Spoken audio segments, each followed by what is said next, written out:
au lieu de nous recevoir comme il doit se faire dans le deadline entre le préavis de grève et la grève, nous a fait une réponse par écrit à l'ensemble de la communauté. Vous avez tous été destinataires de cette réponse, qui est bien évidemment et très insatisfaisante, ce qui a fait qu'après l'AG du 8 mars, nous avons redéposé un préavis de grève reconductible cette fois-ci pour aujourd'hui. Voilà. Et entre-temps, nous avons eu exactement les mêmes réponses et le même mail et la même façon de... Voilà, en fait, de ne pas respecter un peu le mouvement de ses collègues. Et donc, ce qu'on se propose de faire ici, c'est de revenir un peu sur les différents points qui ont été énoncés de façon assez courte, pour voir un petit peu finalement pourquoi cela ne nous donne évidemment pas du tout satisfaction, et ce qu'on veut, c'est une vraie discussion. Alors, parmi les points, alors j'essaie de m'y retrouver, donnez-moi 2 minutes.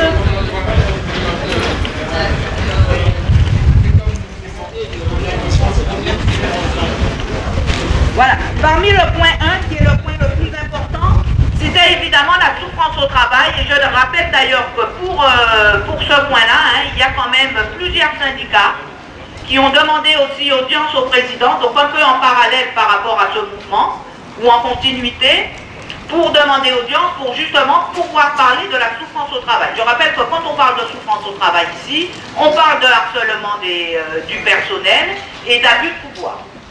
Alors, et donc tout ça normalement doit être visé par une commission qui est la commission d'hygiène et de sécurité et des conditions au travail, le CHSCT.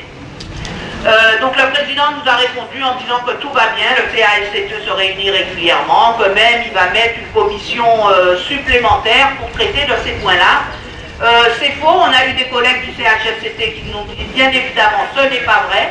Et de plus, je rappelle qu'il y a beaucoup de décisions qui ne passent pas au CHSCT, ce qui n'est pas normal, des décisions sur les conditions de travail qui devraient passer. Et les collègues et les pauvres essaient de faire passer des choses qui ne sont pas à l'ordre du jour décidées bien évidemment par notre président. La loi veut que si 3 collègues du CHSCT demandent à aborder un point, ce point doit être abordé. Et comme d'habitude, dans nos instances, comme on les dénigre, le président fait fi de ces textes réglementaires. Donc en fait, le CHSCT, il ne fonctionne pas bien, voilà, c'est sûr. Et puis d'ailleurs, je pense qu'on s'en rend tous compte au sein de l'université. Nous, on est dans un bâtiment recherche, il n'y a pas de clim, il n'y a pas d'eau, il n'y a pas d'ombrisseur, voilà. Les étudiants nous parleront de leurs difficultés.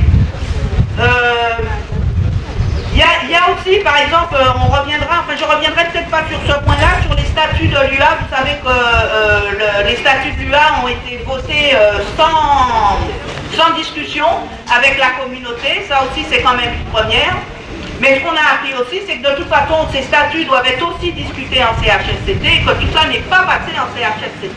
Donc voilà encore, quand on dit que le CHSCT fonctionne bien, voilà aussi des points de dysfonctionnement. Je pense que je reviens un peu en désordre, vous m'excuserez, mais on a tous vécu aussi le plan de reprise après le Covid, voilà, par exemple. Et ce plan de reprise après le Covid n'est pas passé en CHSCT, c'est un plan d'un flou artistique certain. Moi, je me rappelle avoir reçu peut-être 10 masques. 10 masques, voilà, depuis septembre, et puis ça s'arrête là. Et il y a aussi les conditions de nettoyage des salles aussi. Enfin voilà, en pleine période Covid, je veux dire, les salles doivent être nettoyées régulièrement. Je laisserai les étudiants parler des salles de leur formation, mais c'est quand même un scandale assez marquant. Qu'est-ce que j'aurais à vous dire de plus? Il n'y a pas de savon dans plein de toilettes. Il y a pas, enfin, ils vont dire ça, je les laisse parler de tout ça. Alors, on avait demandé, sachant très bien comment ça peut se passer chez nous, on avait demandé un audit externe pour analyser un petit peu. Et ça, ah oui, une chose que j'ai oublié de dire, c'est que tous les ans, il doit y avoir un bilan social dans notre institution, tous les ans. Ça permet de voir les arrêts de travail, comment les gens, voilà, les conditions de travail. Depuis le dernier bilan date de 2018. Voilà, il n'y a plus de bilan social et il semblerait que dans le dernier bilan de 2018, le nombre d'arrêts au travail par rapport à 2017, l'augmentation était significative.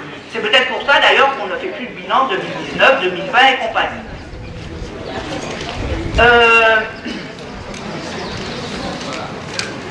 Alors, sachant que nos instances souvent dysfonctionnent et qu'on fait que voilà, c'est assez cavalier de passer comme ça sur le fonctionnement des instances, on avait demandé dans nos revendications qu'il y ait un audit externe de la gestion de la crise.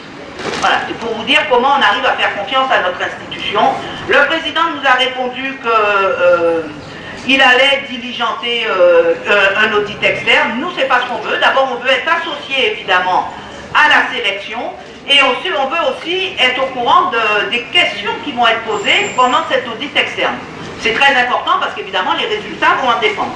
Donc, on n'est pas satisfait de la réponse. Ce point-là, je pense, va rester dans les points de revendication. Donc l'audit indépendant, on l'a vu, ça c'était un point 2. Il y a ça, putain, il y a ça aussi. Alors, j'ai traité un petit peu la demande d'audit et gestion de crise sanitaire, hein, vous avez vu, enfin vous voyez comment on travaille, quoi. Je veux dire, bon, moi je dis au bâtiment recherche, on a en bas un petit truc sur lequel on appuie pour qui a l'air relativement bien alimenté, mais c'est tout. Nous au 4e, il n'y a pas d'eau. Il n'y a régulièrement pas d'eau, enfin voilà, et le ménage est fait une fois, c'est pas la faute du système, en fait, des femmes de ménage, mais c'est parce qu'en fait, elles sont payées à faire le ménage une fois tous les 58 mois. Voilà.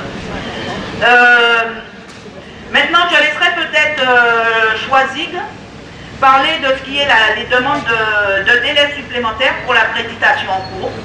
Donc, elle n'est pas là, et bien voilà, Choisig a changé, ça c'est l'effet Covid. En fait, il a dû se faire vacciner, je pense. Voilà. Et les étudiants ne veulent pas intervenir après? D'accord. Alors le prochain point, tu l'annonces, c'est l'accréditation, hein, c'est ça? Voilà. Ok. Alors, accréditation pour les étudiants, ça veut dire simplement, c'est la nouvelle offre de formation que le ministère doit valider. On arrive au bout, c'est-à-dire qu'à la rentrée 2022, tous les diplômes qui sont habilités sont remis en jeu. Et donc il y a en principe un an et demi pour s'y préparer de manière à pas prendre les gens de cours. Voilà, alors il se trouve que cette année, le président a laissé courir, comment dirais-je, l'échéance, parce que normalement on aurait dû depuis juin, ils ont été informés de cette affaire depuis juin. Et c'est au mois de décembre, janvier, que finalement l'administration a réclamé que les départements fassent des remontées. Alors, nous nous insurgeons sur la façon dont cette nouvelle offre de formation est en train de se préparer. En fait, elle se prépare à l'image de la précédente. La précédente offre de formation, qui date d'il y a 5 ans, ou 4 ans, c'est ça? 4 ou 5 ans, avait été préparée par l'ancienne présidence, l'ancienne mandature. Elle était sur le point de sortir quand est arrivée la gouvernance actuelle, qui a tout de suite mis ça complètement de côté, pratiquement au panier, soi-disant. En fait, ils n'ont voulu simplement imprimer leur marque, ils ont ressorti l'offre de formation qui avait été proposée précédemment, après l'avoir copieusement critiquée, disant qu'il y avait trop d'offres, etc. En fait, comme ils n'avaient plus beaucoup de temps, ils ont bâclé ça, ils ont repris l'offre telle qu'elle était, ils ont rajouté in extremis des formations qui sont passées sans aucune concertation. Et voilà comment ils ont procédé déjà avec les autres arrivés au pouvoir. Ils avaient demandé un report d'un an quand même. Et en plus, ils ont demandé un report, mais qui n'a pas servi à grand chose, puisque finalement, ils n'ont rien modifié, si ce n'est qu'ils ont rajouté ce qu'ils ont rajouté. L'offre actuelle se prépare de la façon suivante. Il n'y a plus actuellement sur le pôle de Guadeloupe de consultation, on y reviendra tout à l'heure, des instances qui sont censées donner des avis sur ces choses-là, et on appelle ça le CFDU, qui est une commission chargée de la vie universitaire, et qui elle-même fait partie d'une instance beaucoup plus basse qu'on appelle le CAC. Et donc la gouvernance a décidé de prendre en main directement ces offres de formation en nommant un comité ad hoc avec des gens que nous connaissons bien, dont on n'a pas l'intention de citer les noms, mais qui ont tellement de casquettes que même si c'était compétent, ils n'arriveraient pas à faire ça comme il faut. Et encore une fois, en court-circuitant les instances qui sont prévues pour cela, j'ai bien dit la CFDU et le CAP. Donc, les instances élues, en plus, les représentatives qui, légalement, doivent être consultées. Alors, ce comité a sommé les entités pédagogiques, c'est-à-dire les départements, de faire remonter rapidement ceux qui souhaitaient faire remonter. Et donc maintenant, on ne sait pas ce qui se passe, puisqu'en fait, il n'y a eu aucun critère comment dirais-je, de politique, de stratégie, pour savoir ceux qui vont accepter ou refuser. On sait simplement qu'ils veulent faire des économies, mais ça ne veut pas dire grand-chose, parce qu'on sait que de toutes les façons, de tous les temps, ça a été un critère, mais on ne sait pas exactement comment ils vont l'appliquer et quelles vont être les priorités. Donc on se trouve face à une offre d'accréditation qui se mijote en haut lieu après les remontées des départements, sans que, effectivement, les instances puissent être associées, nos instances élues, à la discussion. Donc, ce n'est pas du tout ce qui va en sortir. Par contre, ce qu'on sait, c'est que le ministère, qui est quand même à la haute main en principe là-dessus, a déjà fait valoir son appréciation sur, comment dirais-je, la préfiguration qui a été remontée par la présidence. Je vous lis quelques extraits, que là on n'invente rien. Pour les licences, pas de vision claire du pilotage stratégique au niveau des pôles, notamment au niveau des vice-présidents de CFVU, et moins encore de vision stratégique globale de la vie universitaire. Ça, c'est le ministère qui a évalué donc la première proposition qui est remontée de ce comité ad hoc. Deuxième citation, l'accompagnement à l'innovation pédagogique est inexistant. Troisième citation, une évaluation des enseignements par les étudiants est très insuffisante. L'évaluation des enseignements par les étudiants est très insuffisante. Pour savoir, vous sachez quand même que normalement c'est maintenant dans des textes que les étudiants doivent s'exprimer sur la façon dont ils reçoivent les enseignements pour lesquels ils payent. Et donc, à une certaine époque, en tout cas un certain nombre de formations ici, nous avions anticipé et nous avions proposé, on le fait je crois encore en master, régulièrement des petits questionnaires, et on a essayé d'en tenir compte. Jusqu'au jour où on s'est fait taper sur les doigts par l'administration qui nous a dit c'est complètement illégal, ça doit passer par le service du chef de la SCU, je sais pas quoi, qui doit lui-même gérer tout ça. Et donc on a attendu, et je suis même c'était 4 ou 5 ans que on dit ça, il n'y a toujours pas d'évaluation officielle. Donc on continue à faire sous le manteau, c'est pour ça que le ministère dit c'est largement insuffisant, c'est fait parfois, mais ce n'est pas du tout pris en charge par l'administration. Puis pour terminer cela, au cours de la mandature actuelle, on a vu comment la gouvernance, une fois de plus, fait preuve d'un autoritarisme extravagant, puisque sans prendre l'avis des instances prévues pour cela, ils ont fermé les formations. Donc vous avez tout entendu parler, on a bien entendu en parler tout à l'heure, de ce qui est de la licence ADS Saint-Claude. Vous avez peut-être entendu parler pour nous en sciences de la fermeture du master énergie, c'est comme ça que ça s'appelait. Voilà. Et il semble bien qu'il y a eu des formations qui ont ouvert inopinément. Donc nous avons une licence de psychologie, c'est ça si j'ai bien compris, et sans aucune concertation avec même les personnels concernés du département en question. Donc voilà, quelques mots, il y a sûrement d'autres choses à dire, à quelle sauce on est mangé sur le plan de la formation pédagogique et de l'autre formation qui se prépare et qui d'après la présidence, d'après son petit mot gentil qui nous a envoyé précédemment, il y a peu de temps, dit que dès septembre, octobre, tout ça, ça va être en ligne sur les différents sites adéquats.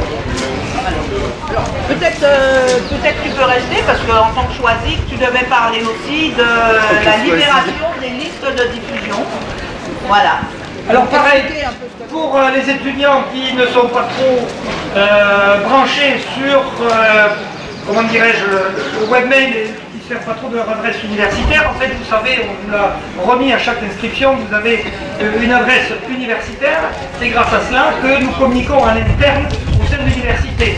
Donc pour nous, ça ne concerne pas trop parce que souvent il n'y a pas grand-chose d'intéressant, mais pour nous, pour le personnel, effectivement, c'est là que circule toute l'information dédiée justement à ce qu'on disait, l'enseignement, la recherche, l'administration, voilà. Et donc c'est un espèce de forum interne sur lesquels le personnel avait coutume de s'épancher, de dire un petit peu ce qu'il pense, et ces listes de diffusion, enfin ce moyen de communication interne a été doté, on appelle ça, d'une instance de... En fait, on ne sait pas. Une instance, on appelle ça de régulation, on peut dire. Et cette instance de régulation, qui en fait une véritable censure, décrète maintenant qu'il y a le droit ou pas de s'exprimer. Donc c'est m'a surpris de savoir que tous les gens qui sont là n'ont plus le droit d'envoyer des mails à l'ensemble de la communauté. Les syndicats ont encore ce droit, ils sont encore une position assise sur des textes réglementaires. Et voilà, donc c'est une espèce de comité ad hoc qui dans l'état présent va faire valoir quels sont les critères qui font qu'on est autorisé à s'exprimer ou qu'on s'expose à la fermeture de notre moyen d'expression. Donc on s'attend, on a demandé à ce que la liste soit ouverte, il nous a répondu en boutant en touche en disant qu'il est normal que tout le monde ne puisse pas dire n'importe quoi, on est bien d'accord, mais qu'est-ce qu'on est autorisé à dire ou à ne pas dire, c'est ce qu'on attend de sa part. Voilà, merci Choisix. Je rappelle aux étudiants, vous avez bien entendu ce qu'il a dit, M. Daniel Imbert, que vous avez le droit d'évaluer les enseignements. C'est important, vous payez, vous avez le droit d'évaluer les enseignements, ça peut faire partie d'une de vos revendications. Voilà. Alors, maintenant on va parler on avait demandé aussi, dans ce cadre-là, d'obtenir les rapports de contrôle de légalité par les recteurs, parce que vous savez que les recteurs sont chanceliers des universités, et c'est eux en fait qui regardent si l'université elle fonctionne légalement ou pas. Et au vu de ce que nous on sait qu'il y a trop d'abus, trop d'exagération, et donc on a demandé effectivement ce rapport de légalité. Et là, c'est Manuel qui va nous dire dessus. Oui, merci Laurence. Laurence a déjà bien déblayé le terrain. Effectivement, les recteurs dans les textes réglementaires sont chargés donc de dire si les décisions de l'université, prises par l'université, sont légales ou pas. Or, on sait, et il y a eu des jugements au tribunal administratif qui ont montré que certaines décisions prises par l'université étaient illégales. Et donc, nous, on veut obtenir les rapports des recteurs sur la légalité des décisions qui sont prises à l'université, pas parce qu'on ne fait pas confiance aux recteurs, et on sait que les recteurs font leur travail, mais on voudrait savoir sur quels documents ils se sont appuyés, quels documents leur ont été transmis pour faire ces rapports. Je le sais d'expérience, l'université a transmis, dans le cadre d'une affaire, a transmis des documents qui étaient, je suis désolé de le dire, qui étaient faux, qui étaient des faux. Ils ont transmis des procès-verbaux de conseil, qui n'étaient pas justes, qui n'avaient pas été votés par les instances. Et le ministère a rendu des conclusions sur ces relevés de décision, sur des procès-verbaux de conseil qui n'avaient pas été approuvés par les conseils. Donc voilà pourquoi on veut obtenir ces rapports sur le contrôle de la légalité. Et puis, comme on ne se fait pas trop d'illusions sur le fait qu'on les obtienne ou pas de la présidence, eh bien on a décidé d'aller nous-mêmes les demander au recteur, sans passer par la voie hiérarchique. C'est vrai que le président nous rappelle qu'il faut respecter la voie hiérarchique, mais quand la voie hiérarchique est bouchée, quand il y a des bouchons sur la voie hiérarchique, il faut qu'on la contourne et qu'on aille directement demander des avis au recteur et qu'on lui explique la situation, parce que nous ne sommes pas sûrs que les recteurs aient une information suffisante et juste de la situation à l'université. Voilà, merci Manuel pour ces précisions. Donc vous savez qu'évidemment à l'université, il y a de l'enseignement, bien évidemment, mais il y a aussi de la recherche. Alors si ça ne marche pas bien dans l'enseignement, eh bien vous verrez que ça ne marche pas bien non plus au niveau de la recherche. Et là, non pas que les chercheurs ne soient pas bons, faites-nous confiance, on fait de la belle recherche, mais il y a une lourdeur administrative qui est très grande, et je vais appeler Madame Gaspard pour qu'elle nous en parle un petit peu. Attends, je vais m'en parler. Ça, après, c'est pas franc, c'est 25 ans. Non, le blocage des conventions, non, ça c'est la lourdeur administrative. Ça c'est vrai, ça c'est généralisé. Donc la difficulté qu'on continue à rencontrer concerne la cellule d'appui à la recherche. Cette cellule d'appui à la recherche a donc quand même pour objectif de gérer les conventions de recherche. Alors les conventions de recherche, ça permet de mettre en place des travaux de recherche dans lequel en général on va impliquer des stagiaires, donc des étudiants qui vont venir en stage au laboratoire, ou bien parfois les étudiants quand ils ont fini leur master, on va pouvoir les embaucher en tant que techniciens dans les laboratoires pour quelques mois, ça leur permet d'avoir une première expérience. Donc on se retrouve dans le cas où des conventions qui sont de plusieurs milliers d'euros, alors par exemple on a des conventions Sargas, plusieurs conventions Sargas d'un montant de 400 000 €. Tout le monde sait bien qu'on a un problème sur l'envahissement des plages avec les Sargas. Et là, on se retrouve avec un blocage de ces conventions qui ne sont pas signées. Et là-dessus, on avait prévu de prendre des stagiaires, on avait prévu de prendre des techniciens. Et là, on peut difficilement avancer, et pour la plupart, pas avancer sur ces projets. Donc, en fait, on est toujours dans l'attente, parce que bon, de précision sur le fonctionnement de cette cellule d'appui à la recherche. qui a un personnel, mais dont finalement les attributions de son personnel ont été finalement enlevées, où elles ne sont pas très claires. Et on n'a toujours pas eu de réponse à ce niveau-là. Donc ce qu'on souhaite avoir, en fait, c'est une transparence sur le circuit des conventions, puisqu'on avait voté lors du conseil académique que les conventions arriveraient à la CAP. Ensuite, à la commission recherche, elles seraient validées ou bien réétudiées, et ensuite elles remonteraient pour signature au président.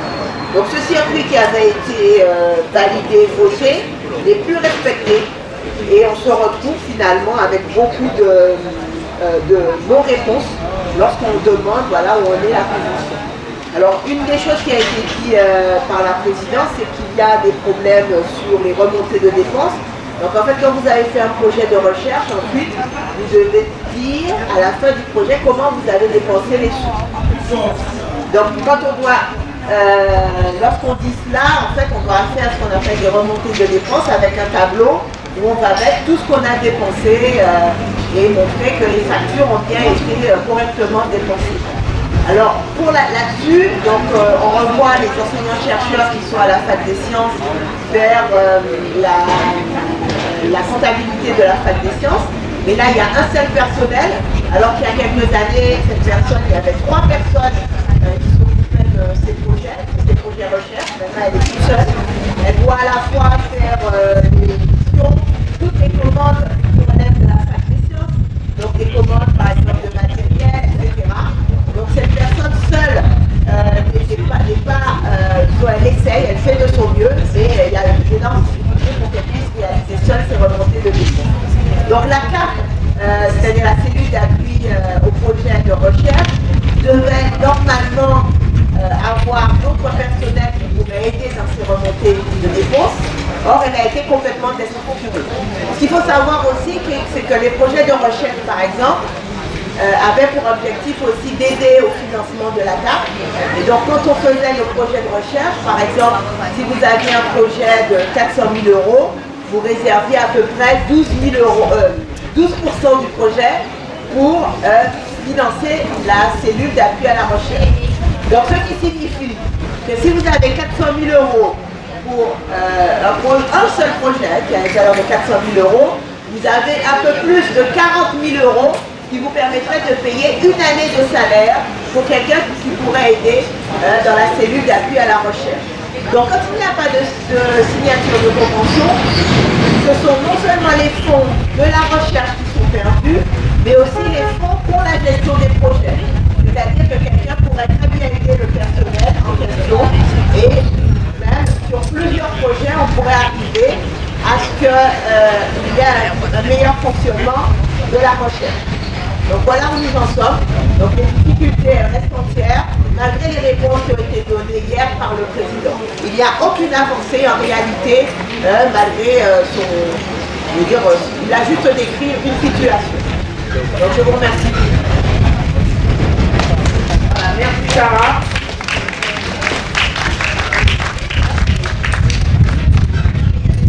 Alors, vous avez entendu parler évidemment de la CFPU, de ces instances qui sont consultées ou ne sont pas consultées.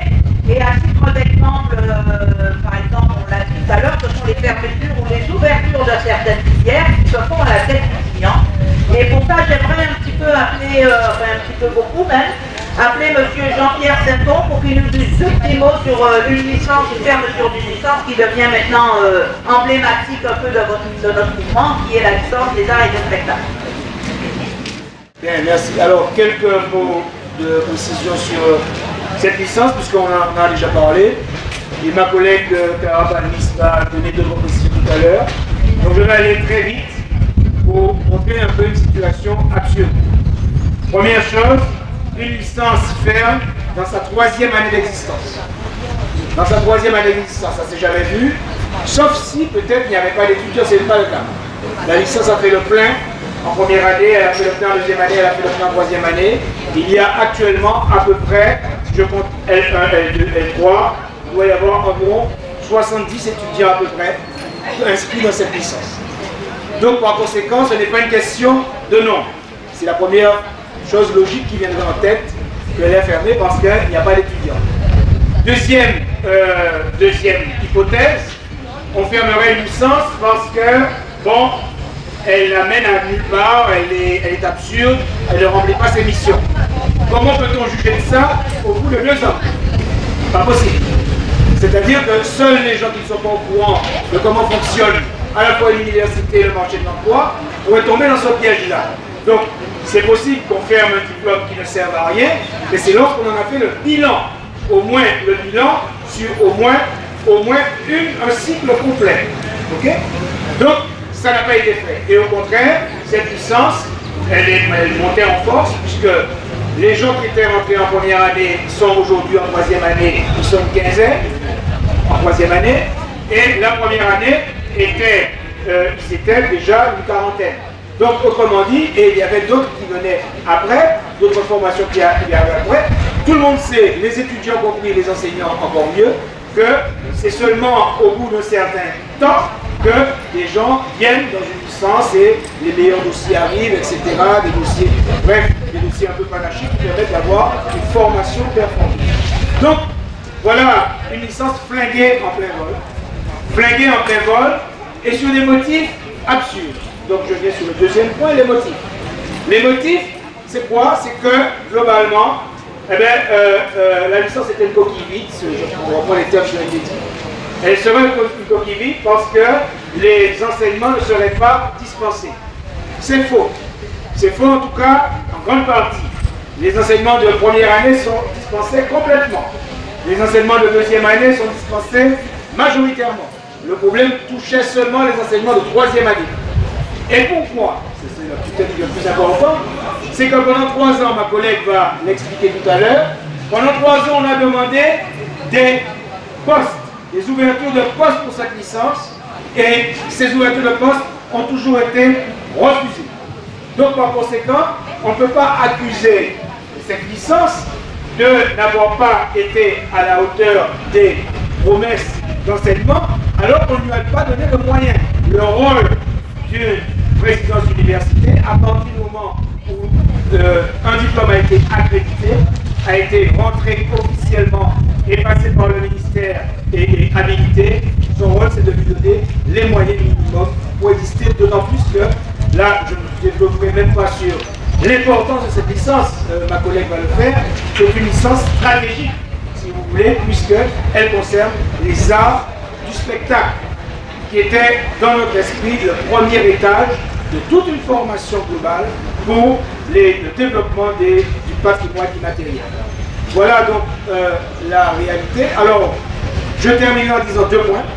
Cette licence, elle est quasiment emblématique de ce qui se passe à l'université.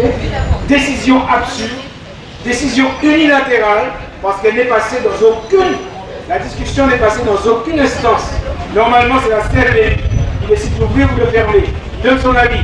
Le CAC, on n'a pas vu ça au CAC. On n'a pas vu ça passer au CAC.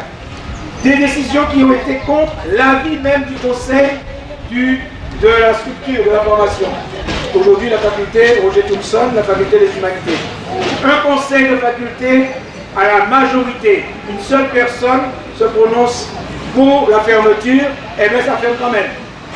Voilà la démocratie telle qu'elle est aujourd'hui appliquée à l'Université des Antilles et notamment sous cette gouvernance. Donc, aucune instance n'est respectée.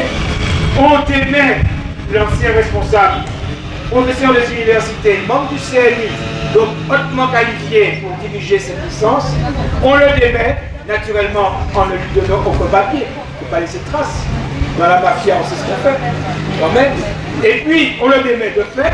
On le remplace par quelqu'un qui avait été cherché, qui a un master 2.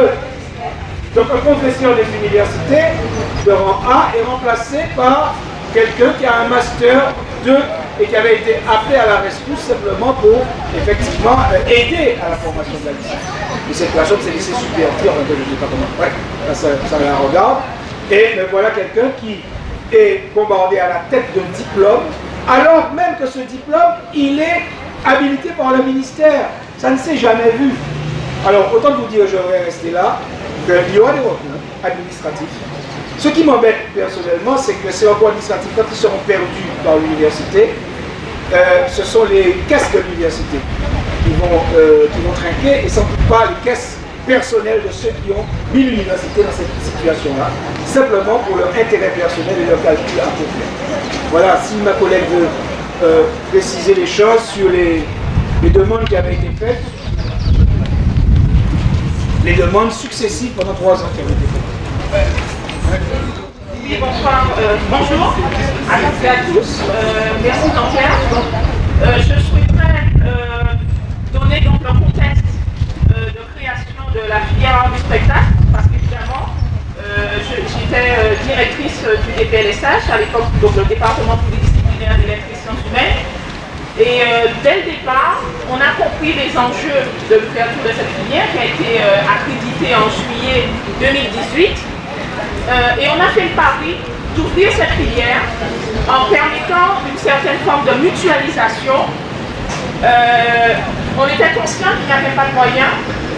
Alors on a contacté des collègues, on a mobilisé des collègues, puisqu'en fait la première année est considérée comme une année pour le socle commun des connaissances. Donc pour des étudiants d'art du spectacle, il n'est pas bizarre qu'ils puissent suivre les cours d'histoire ou des cours de sociologie, etc. Donc on a assuré l'ouverture de cette première année avec l'espoir et même la conviction que l'université nous aurait suivis pour les moyens en deuxième année, deuxième, troisième année, qui sont des années de spécialité, de spécialisation. Alors dès octobre, donc, pour vous donner un peu une chronologie, dès juillet, donc accréditation de la filière, dès octobre, le conseil du DPLSH vote à l'unanimité des demandes de poste pour l'ouverture de la deuxième année. Il se trouve qu'en 2019, nous avons eu l'attention du pôle Guadeloupe, en la personne de feu, malheureusement feu, Dr Méville, professeur Méville. Et le professeur Méville et donc le pôle Guadeloupe avait octroyé 4 postes à la filière art du spectacle. À son décès, malheureusement, les postes se sont évaporés. On n'a plus entendu parler de postes. Et là, la question s'est posée par rapport au fait que la deuxième année était en danger. Cette première année d'art du spectacle, généralement à l'université, vous savez qu'il y a un filtre qui s'opère en première année. Au niveau national, c'est 25%. Au niveau de l'Université des Antilles, les chiffres sont à peu près similaires. On a une première année d'art du spectacle qui a cartonné avec 66% de réussite en première année. C'était exceptionnel, alors que les autres filières de chez nous, à Saint-Claude, la filière lettres, la filière histoire, la filière LEA, n'étaient qu'à 39% de réussite.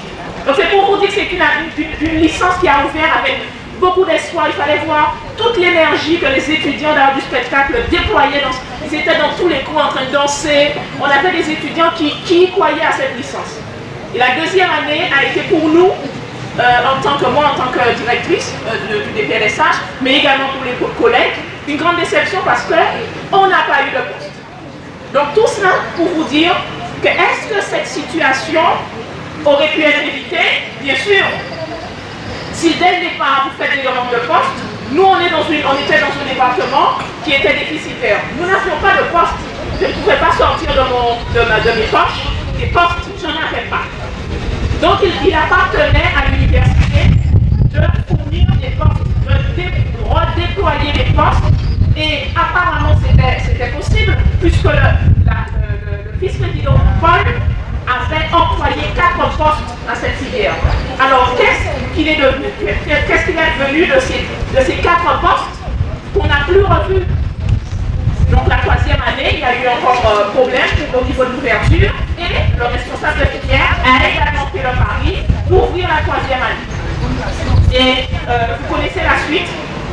Le conseil du DPLSH a décidé donc la non-fermeture de la première année de licence d'art du spectacle, Et au niveau de la présidence, on va prendre une décision tout à fait concrète, sans passer par ailleurs par les autres conseils. Donc là, moi j'interpelle sur un fait. C'est-à-dire que, en fait, c'est ma vision en fait de l'université. Je me dis qu'il faudrait qu'on commence à mettre en avant les intérêts des étudiants, l'intérêt général. Il faut aussi commencer à avoir une vision sur le long terme, parce que c'est une filière, la filière d'art du spectacle, c'est une filière qui est porteuse pour nos territoires. Et là maintenant, on nous propose une licence professionnelle. Une licence professionnelle qui, soi-disant, viendrait compenser une licence générale avec possibilité d'y adresser un master et un doctorat. Mais j'ai envie de vous dire, on se moque de qui? Des étudiants, des enseignants, du personnel, on se moque de qui? Parce que cette licence professionnelle ne va en rien remplacer une licence générale. Cette licence professionnelle, elle ne va pas permettre à nos étudiants, aux élèves qui sont formés au lycée Carnot, dans les arts, etc., ne vont pas leur permettre de pouvoir intégrer l'université l'année prochaine. Parce qu'une licence professionnelle, il faut savoir que c'est l'accès, et généralement, à partir de BTS ou de DU, or il n'y a pas de BTS, il n'y a pas de DU en art du spectacle. Donc, que feront ces élèves des lycées, puisque ce n'est pas seulement le lycée Carnot, il y a aussi d'autres lycées intéressés, qu'est-ce que ces élèves feront l'année prochaine? Et on leur dira, il y a une licence professionnelle, mais elle sera ouverte pour qui? Donc voilà les points que je voulais soulever pour dire que si je suis là aujourd'hui, c'est aussi avec beaucoup de colère. Parce que j'ai été étudiante aussi, et il y a des choses que je n'ai jamais vues dans cette université. Et qu'on finit par accepter par dépit, on se sent impuissant, donc par impuissance, et qu'on ne devrait pas accepter. Il faut commencer, si tous vous êtes là, si vous est arrivé quelque chose, c'est qu'il y a des problèmes, et c'est bien d'en parler. Ce n'est pas une question de force, de rapport de force avec la présidence, on est au-delà de tout ça. On est pour la défense de l'université, qui soit respectueuse premièrement de ses personnels, que ce soit enseignants, que ce soit les administratifs, techniciens, etc., et qui soit surtout respectueuse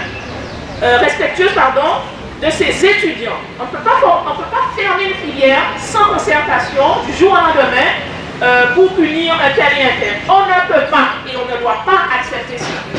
Merci.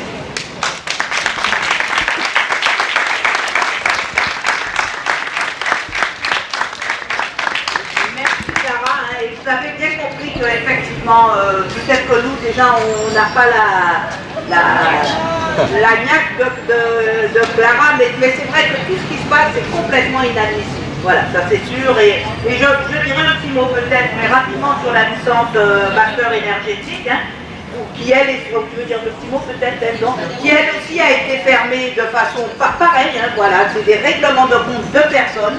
Les étudiants étaient sur place, il y en a qui ont voyagé pour venir sur place ici, et c'est en arrivant ici qu'ils ont appris que la licence, que le master n'ouvrait pas. Voilà, de qui je m'octombe comme dit Clara, c'est inadmissible. Il y a des méthodes, il y a des moyens, il y a des commissions, voilà, on ne fait pas tout et n'importe quoi. Alors, en parlant de ne pas faire tout et n'importe quoi, d'accord, d'ailleurs, je viens au 10e point, qui est la demande de démission du BPCOL. Je pense que vous savez tous qui est le BPCOL qui s'est fait très bien connaître sur les réseaux, n'est-ce pas, pour son action, enfin j'en dirai pas plus, je vais laisser Manuel parler, c'est un des points forts de notre revendication. Voilà. Merci Laurence, et c'est vrai que c'est un point qu'on aurait préféré ne pas devoir aborder. Notre avis, c'est, vous avez tous vu la vidéo, et malheureusement, toute la Guadeloupe a vu la vidéo, et même au-delà de la Guadeloupe, cette vidéo circule. Je tiens à signaler d'ailleurs que c'est absolument pas nous qui avons diffusé cette vidéo. Cette vidéo est partie sur les réseaux sociaux, c'était filmé par des, je sais pas par qui, par une personne qui l'a mis sur les réseaux sociaux, et ça s'est diffusé. Nous pensons qu'une personne, un collègue, qui a ce genre de comportement, et en fait, pour tout vous dire, c'est même pas très étonnant de sa part, parce qu'on a déjà entendu des histoires sur son compte. Il y a des insultes, on a été témoin. Moi, personnellement, j'étais témoin d'insultes qu'il a sorti. Des choses... J'ai appris des nouveaux mots en créole, en fait. Je les reciterai pas ici, hein. On m'a interdit de le faire. Et donc, nous pensons que cette personne ne peut pas représenter l'université sur Paul Poitou. C'est plus possible. C'est quelqu'un qui a abîmé sa fonction. Il peut enseigner, c'est pas un problème, mais représenter l'université... D'accord, c'est peut-être un problème aussi, mais bon, ça c'était pas la question. C'était pas la question, mais en tout cas, il ne peut pas représenter l'université, c'est impossible. C'est impossible. Alors, on a entendu le président qui nous répond, et je tiens à dire qu'au moins maintenant il nous répond. Ça fait 1 an qu'on l'interpelle sur les problèmes, sur ces problèmes-là et de nouveaux problèmes qui sont arrivés, et enfin, il nous répond. C'est pas la bonne manière, il y a encore des efforts à faire, il faut qu'il progresse encore un petit peu, mais en tout cas, on a une réponse. Il nous dit qu'il ne peut pas demander la démission d'un vice-président de Paul parce que c'est antidémocratique. Bon, ok, d'accord. Alors, juste pour rappeler quand même que lorsqu'il s'agit de justement élire ce vice-président de Paul, en fait, on dirait plutôt de nommer ce vice-président de Paul, il y a eu au conseil d'administration des démissions qui sont arrivées de façon très opportune. 2 démissions d'un coup, pour laisser la place au vice-président de Paul. Bon, donc visiblement, ce qui était vrai il y a 2 ans ou 3 ans, ben, ça n'est plus maintenant. Ouais. Mais, donc soit il ne veut pas demander la démission du VP Paul, ben, dans ce cas-là, il a une possibilité d'action. Quand on considère que quelqu'un a eu un comportement qui est contraire à son éthique professionnelle, à l'éthique universitaire, il y a un moyen d'action de la part du président. Le président peut saisir la section disciplinaire relative aux enseignants-chercheurs. Et donc maintenant, nous allons lui demander qu'il le fasse, que le président saisisse la section disciplinaire de manière à ce qu'on n'est pas juge, nous. Il ne s'agit pas de juger. Simplement, il y a des instances à l'université qui sont dont c'est le rôle, et nous demandons au président de saisir la section disciplinaire pour les comportements du vice-président.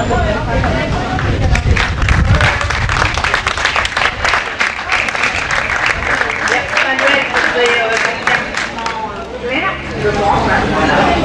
Alors, comme ils sont de plus en plus nombreux, vous avez des revendications lors de la dernière année, on aimerait appeler maintenant les étudiants aussi, puisque le président a fait une réponse évidemment sur les revendications des étudiants, à venir parler. Alors, bonjour, comme a dit ma collègue, je suis en L2 biologie, plus précisément en BOA. Et pour commencer, au début de l'année, on a un gros problème d'insécurité. Les salles. Comment se fait-il que des préfabriqués tombent en lambeaux sur nos têtes? On est dans l'amphi, il y a un morceau de plafond qui s'effondre sur nos têtes. Juste là, la condition de travail, elle n'est pas respectée du tout. La distanciation sociale, 0. Vivement sur le journal, oui, il n'y a rien qui se passe. On est tous collés, on est 300. SPS, SVT regroupés dans un amphi, aucune distanciation sociale. Port du masque, respecté, pas respecté, ça ne change rien. Deuxièmement, on a des TP. On est dans une salle de TP. On va dire qu'il y a 20 places dans la salle de TP. Sur 20 microscopes, il y en a 6 qui fonctionnent. On fait comment? Sachant que les classes déjà sont surpeuplées. Sur 20 places, on est 25 dans la salle. On fait comment? Le manque de moyens, le manque d'argent mis à la disposition des professeurs pour acheter les matériels, les boîtes de pétri, etc. Comment on fait? C'est facile de dire que oui, on donne de l'argent, le budget c'est 4 000, je ne sais pas combien d'euros. C'est pas mon problème. Moi je peux pas avoir ma boîte de pétri sur la table parce que demain matin j'aurai un diplôme qui sera en carton. Quand je vais aller dans une entreprise travailler, je ne ferai pas de manipulation. C'est le plus important. La théorie c'est bien, la pratique c'est mieux. Deuxièmement, les conditions sanitaires dans les toilettes, on n'en parle même pas. La présence de rats, sachant qu'il n'y a pas de lumière dans les WC. Je parle pour les filles, les garçons, je ne sais pas. Ouais, c'est pareil. Hein. Moi, j'ai pas vu les rats perso, mais je les ai pas cherchés non plus. Hein. Faut pas chercher. Pas chercher.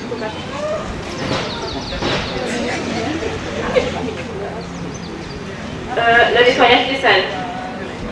Leurs numéros, l'amphithéâtre, l'amphithéâtre, comment se fait-il que les biens de ménage ne critiquent pas les techniciens de surface? Je représente un travail difficile, mais pas à 6h45 pour venir nettoyer la salle. On commence à 7h, elles prennent une demi-heure pour nettoyer la salle, on ne peut pas rentrer juste après qu'elles ont nettoyé, passer les poubelles, etc. Après, l'amphi cassure.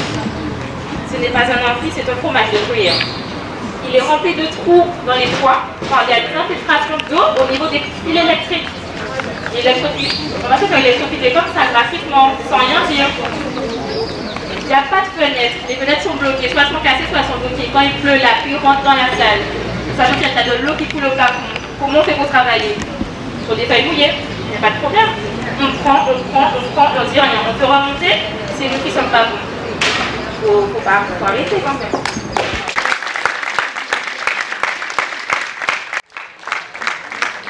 Alors, pour retenir en condition l'antithété, le matériel, comme elle a dit, le microscope, mais le matériel le plus simple, une paire de ciseaux rouillés. Comment on fait? Le matériel est usé, il ne renouvelle pas, je ne sais pas quelles sont les normes de renouvellement du matériel en termes d'ITP, mais à un moment, s'il faut que ça de février, ça fait que ça fait un petit moment qu'elle est là. On ne peut pas travailler dans ces conditions.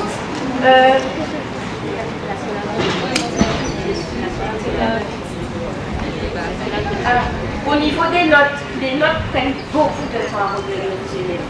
Trop de temps, c'est pas possible. Et souvent, il y a des problèmes sur les bulletins. Tu as 0, tu ne sais pas d'où sont les 0. Quand tu vas voir l'administration, elle ne peut pas t'aider.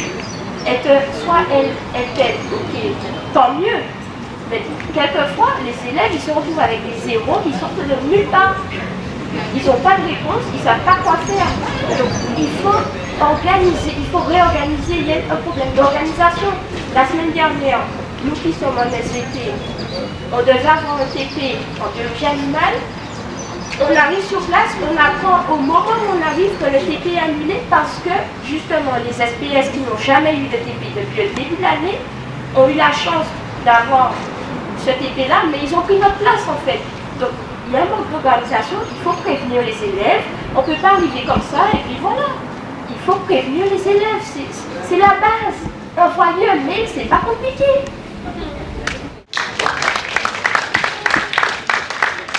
Concernant l'organisation des professeurs, des emplois du temps, hyperplanique, on a pas de dossiers libres. 14 dossiers libres proposés au début du mois, il n'en reste que 5 ouverts. Pour 100 étudiants, comment on fait? J'aime bien poser la question parce qu'on n'a toujours pas de réponse en fait. On est censé facilement être par exemple pour mon cas, les cadets sont pas partir à la retraite. Leurs papiers vont partir à la retraite de leur choix pour forcer et que leurs postes ne sont pas forcément renouvelés. Je me retrouve comme ça pour la filière ardence en fait. Je suis fermée, je fais comment? Mon prof de biologie animale n'a pas de biologie végétale pour moi, ça n'a rien à voir. Je voudrais me dire, au bout d'un moment, il faut des réponses. Il faut arrêter de prendre les gens pour des imbéciles. La seule chose qu'on demande, c'est que les gens qui considèrent que tout va bien viennent voir sur place. Venez voir, puisque tout va bien, venez voir que tout va mal. Venez voir qu'on a des mauvaises conditions TP, venez voir que les amphis sont remplis, venez voir et on discutera à ce moment-là. Parce que je n'ai jamais vu un responsable venir pour me dire que ah mais là, je n'ai jamais vu. Les responsables, venez voir, c'est tout ce qu'on demande parce que les profs parlent, je suis d'accord, ils ne veulent pas écouter les profs. Maintenant que nous, étudiants, nous parlons, venez voir. La toute dernière chose que je voulais rajouter, c'est qu'il ne faut pas rejeter la faute sur les profs. Parce qu'ils font tout leur possible avec le peu de matériel qu'ils ont pour nous enseigner leur matière. Les profs doivent prendre de leur argent propre à eux pour nous permettre de faire des TP. Où est l'argent? Où sont les subventions que vous avez obtenues pour les profs? Où est cet argent? Puisque c'est notre avenir que vous nous empêchez d'avoir un avenir. Donc si les profs n'ont pas les moyens, comment on fait nos TP? Le matériel, ça sort de leur poche. Une université, normalement, elle a des fonds prévus pour les TP, pour chaque matière. Où est cet argent pour que les profs puissent fonctionner? Pour que les TP puissent être de qualité et tout. C'est tout ce que je dis.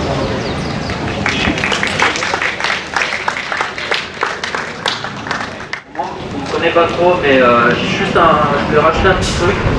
On a clairement dépassé le cas du champ scientifique, parce que bon, de toute façon c'est eux-mêmes là-haut qui l'ont dépassé depuis longtemps pour faire entrer des considérations d'ordre politique à l'intérieur et ou d'ordre économique.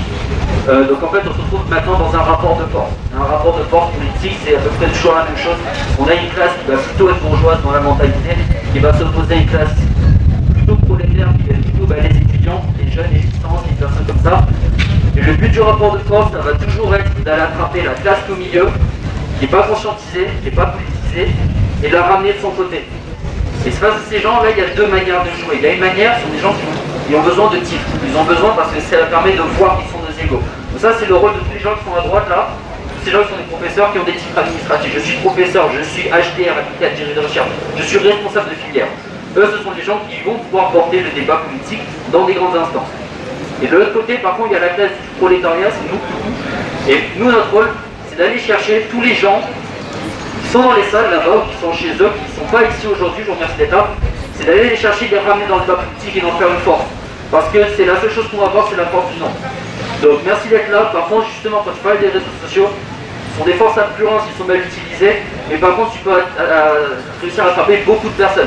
Et c'est là-dessus qu'il faut jouer. Il faut qu'il y ait beaucoup plus de personnes qui se ramènent pour qu'on fasse un vrai rapport de force. Et pour ça, on va avoir besoin du nombre. Donc merci à vous d'être là et maintenant, il faut qu'on essaye de continuer de pousser tout ça. Voilà.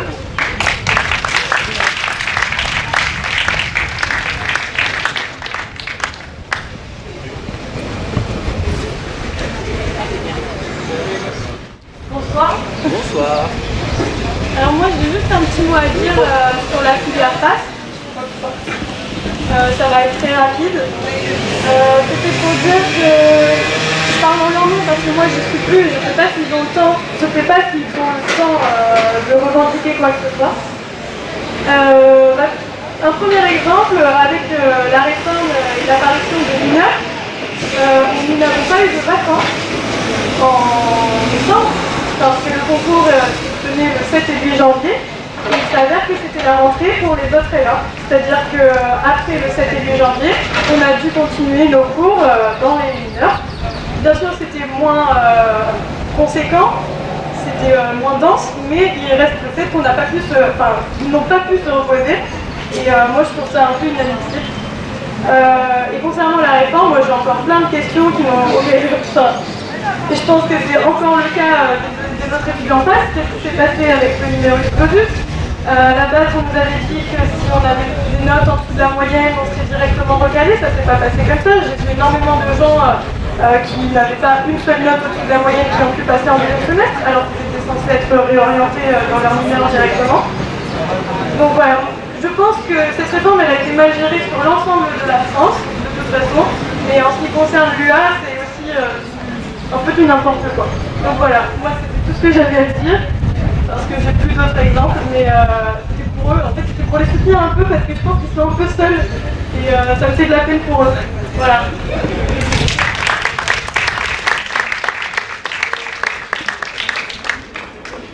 C'est bon ?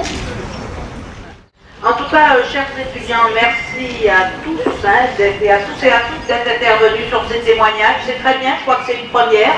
D'accord, c'est la première fois que depuis ce moment-là, vous parlez.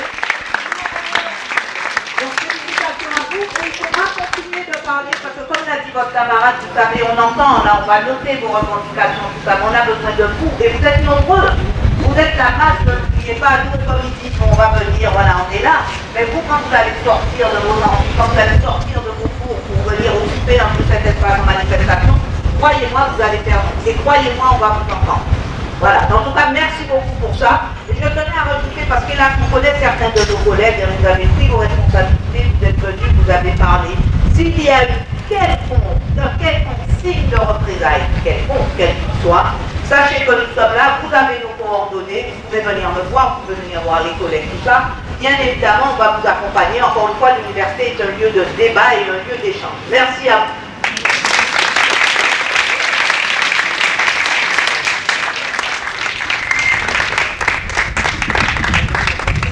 Alors, je pense qu'on arrive un peu au terme de cette AG. Juste peut-être un dernier point qui restait, mais vu tout ce que vous avez dit, j'ai presque honte d'en parler, mais c'est aussi important. Ce sont évidemment les statuts de l'université, juste pour que vous sachiez, vous en avez entendu parler des statuts de l'université. C'est important, c'est ce qui va régir un peu notre université dans l'année prochaine, c'est ça je crois? Les statuts de l'année prochaine? Non, ils sont applicables dès maintenant. Ah, applicable dès maintenant, voilà, c'est dès maintenant. Alors ça crée évidemment, vous avez vu, des distorsions, quand on essaie de créer des distorsions sur Paul, Martinique, Paul, Guadeloupe. Je rappelle que ce mouvement est un mouvement justement unitaire entre les collègues de la, j'ai oublié de dire ça tout à l'heure, entre les collègues de la Martinique qui sont aussi en mouvement. On choisit les mêmes jours de mouvement, les mêmes jours d'AG et sur des revendications communes. Voilà, donc ici on n'est pas Guadeloupe, mais on est Guadeloupe-Martinique. Pour le moment, c'est l'Université des Antilles. Alors, je pense que si on arrive au terme, donc sur les statuts, pardon, juste ce qu'on redemande, nous, c'est que ces statuts soient rediscutés avec la communauté. Voilà, ça se fait, c'est des choses qui se font, c'est normal. Et après avoir été rediscuté avec la communauté, qui passe aussi par la commission d'hygiène et de sécurité et conditions de travail, parce que tout ça, c'est réglementaire. En gros, ce qu'on veut, c'est que tout passe par des instances de nos élus et ne soit pas piloté par trois pelés conçus. Voilà.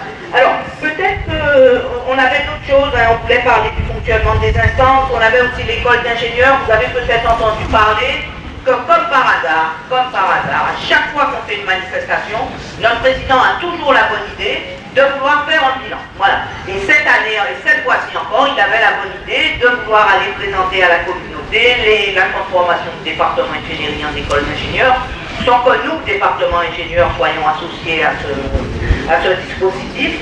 Et puis aussi, je crois, la faculté de médecine ou un truc comme ça, voilà. Mais le jour où on fait grève, c'est toujours le jour où il a besoin de faire un bilan.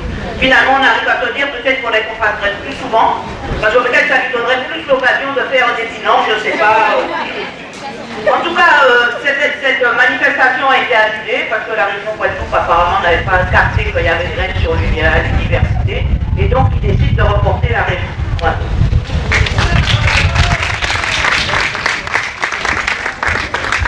Alors, on arrive à un moment quand même où il va falloir, puisqu'on arrive à la fin, je rappelle que cette grève est reconductible, d'accord? Donc il va falloir que nous en AG ici, parce que c'est comme ça que ça marche, hein, soit on positionne, à savoir si on reconduit la grève demain, si on attend une semaine et on va refaire un préavis de grève et on regarde ce que ça donne, voilà, tout ça, ça sera mis en débat.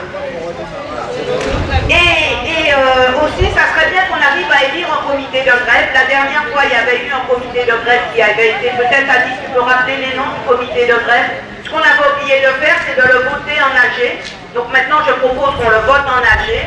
Et cet après-midi, si vous êtes d'accord, parce que vous savez que la grève, elle est pour toute la journée, hein, donc c'est pas fini, c'est un combat. Hein. La vie, ce que vous apprenez là, vous étudiants, c'est que la vie, c'est un combat. Dès qu'on veut quelque chose, hélas, on ne peut pas demander comme ça gentiment, il faut se battre. Voilà, c'est comme ça, c'est la réalité de la vie.